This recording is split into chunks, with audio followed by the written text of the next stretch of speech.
நிறைய இருக்காது. विमान शुरू किया और आवाज से भी पहले पहुंच जाएंगे. விமானத்தை ஆரம்பித்தால் சத்தத்துக்கு முன்னால் போய் சேர்ந்துவிடும்.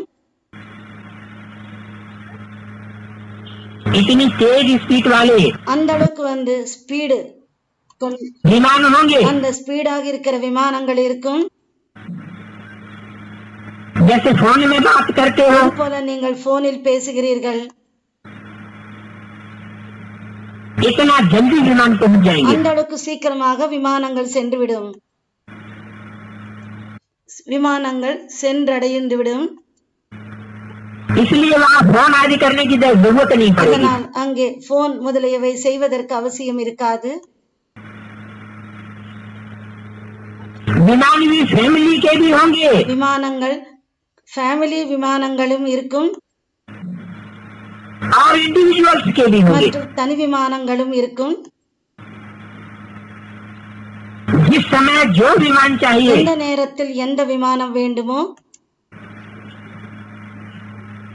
चाहे फैमिली का चाहे इंडिविजुअल्स का அந்த ஃபேமிலியின் விமானமோ அல்லது இண்டிவிஜுவல் தனி விமானமோ यूज कर सकते हो. உபயோகிக்க முடியும்.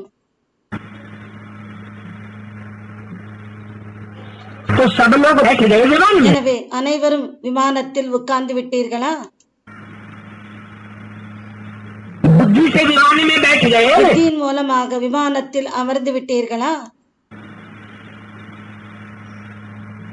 अभी सतयुगी विमान छोड़ करके बुद्धि के विमान पर आ जाओ. இப்போது சத்யுகத்தின் விமானத்தை விட்டு நீங்கள் புத்தியின் விமானத்தில் வாருங்கள்.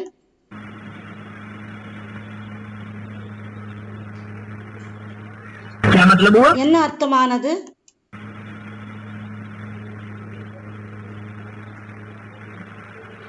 आखिर सतयुग में महल माड़ियां अटारियां विमान आदि होंगे कि नहीं होंगे? சத்யுகத்தில் விமானங்கள் மற்றும் அந்த மாளிகைகள் இருக்குமா இருக்காதா?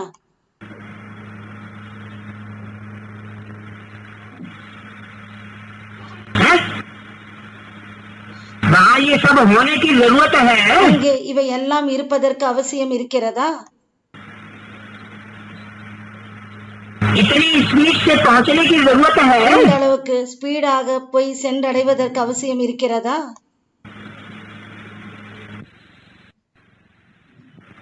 चांद सितारों से भी परे अपने घर पहुँच गए. நட்சத்திரங்கள் மற்றும் சந்திரன் அதையும் தாண்டி உங்களுடைய வீட்டுக்கு போய் சேர்ந்து விட்டீர்கள். ऐसे बुद्धि का विमान सदा एवर रेडी है. அதுபோல புத்தியினுடைய விமானம் எப்போதும் எவரடியாக இருக்கிறதா?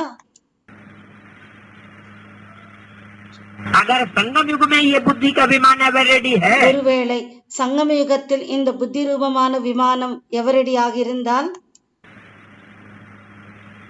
तो ऐसी आत्माएं सतयुग में पहुंचकर अगले जन्म में அப்படிப்பட்ட ஆத்மாக்கள் சத்யுகத்தில் அடுத்த பிறவியில் சென்று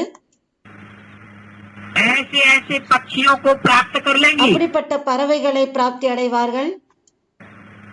कि जिन पक्षियों को थोड़ा सा इशारा दिया அந்த பறவைகளுக்கு கொஞ்சம் நீங்கள் செய்கையை கொடுத்தாலும் और वो उड़ेंगे. அது பறந்துவிடும், பறக்கும். बड़े बड़े पक्षी होंगे, बड़े बड़े पंखों वाले. பெரிய பெரிய ரெக்கைகள் கொண்ட பெரிய பெரிய பறவைகள் இருக்கும். फैमिली के साथ भी बैठ सकते हैं ஃபேமிலியுடன் சேர்ந்து உட்கார முடியும் और इंडिविजुअल भी बैठ सकते हैं. மற்றும் தனியாகவும் உட்கார முடியும். उन विमानों में அந்த விமானங்களில் दुर्घटना की कोई गुंजाइश नहीं. அங்கே கெட்ட நிகழ்வு ஆகுவதற்கான எந்த ஒரு வாய்ப்பும் இல்லை. चैतन्य विमान அது சைத்தன்ய விமானம். सब विघ्नों से प्रूफ, அனைத்து தடங்களில் இருந்து ப்ரூஃப். जो किसी भी प्रकार का एक्सीडेंट नहीं हो सकता. எந்த ஒரு விதமான ஆக்சிடென்ட் ஆக முடியாது. वो कब होगा? அது எப்போது ஆகும்? जब यहाँ ऐसी बुद्धि कॉन्सेंट्रेटेड हो जाए. எப்போது இங்கே அது போல புத்தி கான்சென்ட்ரேட் ஆகி இருக்கும் பொழுது, கான்சென்ட்ரேட் ஆக ஆகிவிடும் பொழுது. कैसी? எப்படி? ऐसी बुद्धि नहीं அப்படிப்பட்ட புத்தி இல்லை कि जाना चाहे परम धाम में और धरती को ही नहीं छोड़ सके। பரந்தாமத்துக்கு போகணும், ஆனால் இந்த பூமியை விட முடியாது,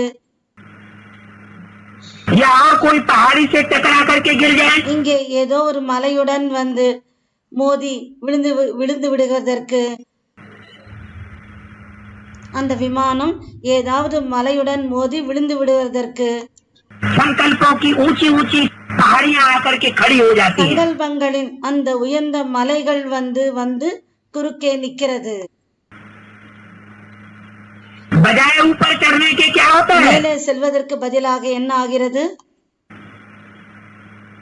और ही नीचे गिर जाते हैं। மேலும் கீழே விழுந்து விடுகிறார்கள்। तो ये व्यर्थ संकल्प भी எனவே இந்த வீணான சங்கல்பங்களும் एक प्रकार की पहाड़ी से टकराना है। ஒரு விதமாக மலைகளுடன் மோதுவதாகும்।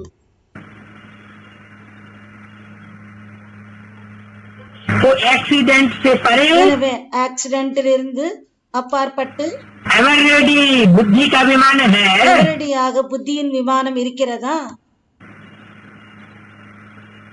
पहले इस विमान पर चढ़ेंगे, முதலில் இந்த விமானத்தில் ஏறுவீர்கள்,